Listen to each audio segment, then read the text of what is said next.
මම අනුරාධපුර ජයසිරි මහා බෝධීන් වහන්සේ වඳින්න ගියා.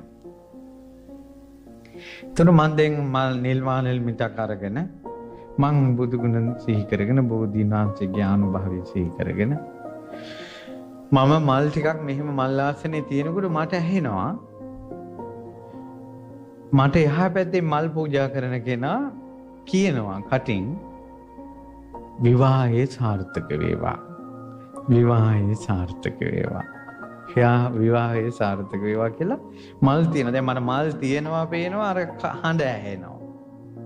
ඕකමයි කිව්වා. ඊට පස්සේ තව ළඟ ඉන්න අයිටක් කිව්වා උඹලත් එහෙම කියපල්ලා. කියලා එයා අනිත් අයට කිව්වා. තව දෙන්නෙක් කියනවා. දැන් 3 දෙනෙක් විවාහයේ සාර්ථක වේවා. විවාහයේ සාර්ථක වේවා. මම බැලුවා මේ ජෝඩුව නම් මොන් සංසාරේ පුදුම පටලැවිල්ලක් දැන් කරගන්න හදන්නේ. මොකද අසංඛී 4කුත් කල්පලක්ෂයක් පෙරුම් පිරූ බුදුරජාණන් වහන්සේ තමන්ගේ ප්‍රාර්ථනා ඉෂ්ට කරගත්තේ බෝසෙවණේ. නිසා බෝසෙවණේ කරන ප්‍රාර්ථනා ඉෂ්ට වෙනවා. කවුද બોලේ මේ හිරපැතුවේ කියලා. ඉතින් බැඳපු අය දන්නවනේ තියෙන මේ කර්මේ අම්මලා ඔලුව හොල්ලනවා. එතකොට මම බැලුවා. බලනකොට කොල්ලෝ 3 දෙනෙක්. ඔයාලා හිතන්නේ වයස කීයක් විතර ඇතිද? නෑ. අවුරුදු 10ක 11ක පොඩි කොල්ලෝ තමයි. ඇත්තටම මෙච්චර පැටව 3 දෙනෙක්. විවාහයේ සාර්ථක වේවා. විවාහයේ සාර්ථක වේවා. hina වෙනව නෙවෙයි. ඔය අම්මලා ඔහොම හිටියට උඹලගේ දරුවෝ පින්වතුනේ ඔන්න උන්ගේ ඔළුව වල තියෙනවා. ඊට පස්සේ දැන් ප්‍රාර්ථනාවක් කළොත් ඒ ප්‍රාර්ථනාව කියන්නේ අපි කියමු මල් පොද පුදානම් පැතුවේ ඒ මල් පූජාවේ පින යම් තාක් කාලයක්ද ඒ තාක් අර ප්‍රාර්ථනා කරපු දේත් එනවා. එතකොට ජයසිරි මහා බෝධීන් වහන්සේට මල් පූජා කිරීමේ පින්බලය ඉවර වෙන දවසක් කියන්න රහතන් වහන්සේ නමකටවත් බෑ. එච්චර දීර්ඝ සංසාරයකට විපාක දෙනවා බෝධීන් වහන්සේට මල් පිදීම. මම මෙහෙම බලනකොටම එක කොල්ලෙක් දැක්කා හාමුදුරනේ මම බැලුවා කියලා. ඒ කොල්ල අනිත් දෙනාට ඇනගෙන ඇදගෙන ගියා.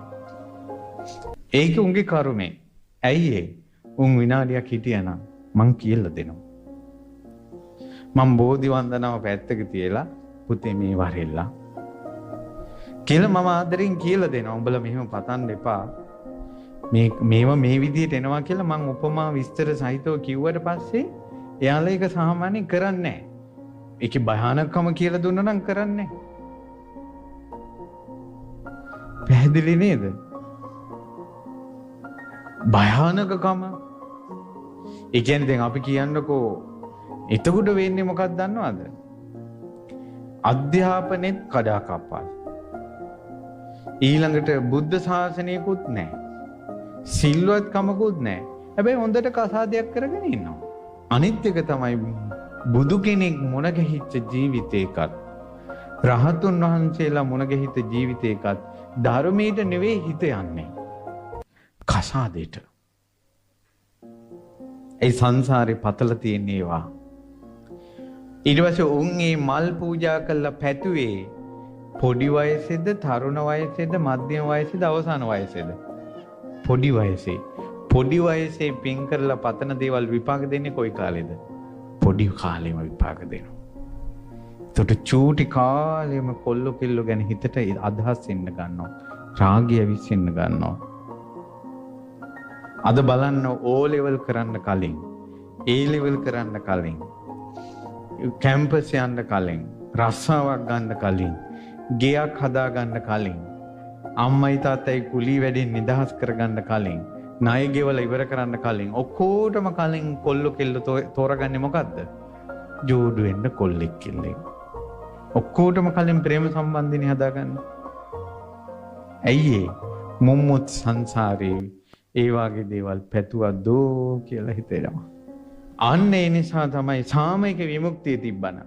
ඔය කොල්ලෝ හිතෙන් ඇවිස්සුනත් ඔය පොඩි පැටව උන්ගේ හිතවලට ඔය වගේ නරක අදහස් ආවත් ඔය කොල්ලෝ ඔය දඩබ්බර කමේම ඉඳලා බණ අහලා තිබ්බනම් අර බණ අහන එකෙන් ආදීනව දන්න නිසා කොල්ලෝ දඩබ්බර වුණත් පතන්නේ නැහැ. ඒකයි මං කිව්වේ තමන්ගේ චරිතේ මොන වගේ වුණත් බණ අහන එක නතර කරන්න එපා කියලා.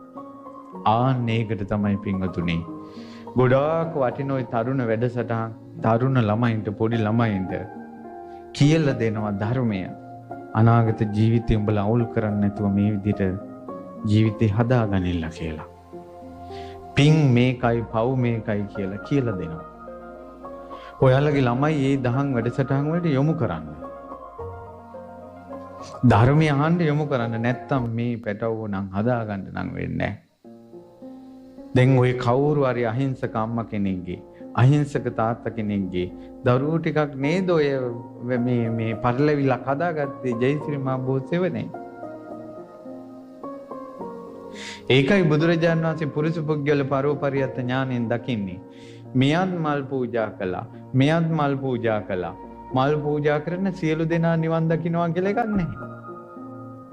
එකම ක්‍රියාවෙන් එකම භවයට යනවා එකම විපාකයට එනවා කියලා එකක් නැහැ.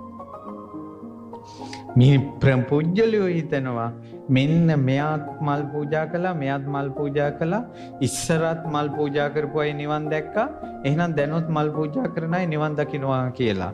මිනිස්සු තමයි මේ කතාව හදාගන්නේ. බුදුරජාණන් වහන්සේ දකින්නවා ඒ වෙලාවට යගේ චේතනාව තියෙන විදිහටයි කර්මය හැදෙන්නේ කියලා. ඔන්න ඔය වගේ පින්වතුනි පින්වත් දරුවනේ ධර්මයේ නැති කාලේ චෛත්‍ය වලට මල් පුදලා බෝධින් වහන්සේලාට මල් පුදලා කාමයේ පතනවා. ඒ කෙල්ලෙක් යාළුවෙන් නැතුව හිතෙන් වේදනාව විඳින කොල්ලෙක් මල් වට්ටියක් පූජා කරද්දී ඒකගේ ඔළුවට එන්නේ අරක. කසාදයක් හරියන්නේ නැතුව දරුවන්ගේ ඒක ඔළුවේ බරක් විදිහට තියෙන අම්මලාට මහා සෑය මහා බෝධිය ළඟට ගිහිල්ලා මල් පූජා කරනකොට මතක් වෙන්නේ අරක. උන්දලා පතන්නේ ඒක. පැහැදිලිද මං කියන එක? මේ විදිහට පින්වතුනි අවුලෙන් අවුලට යන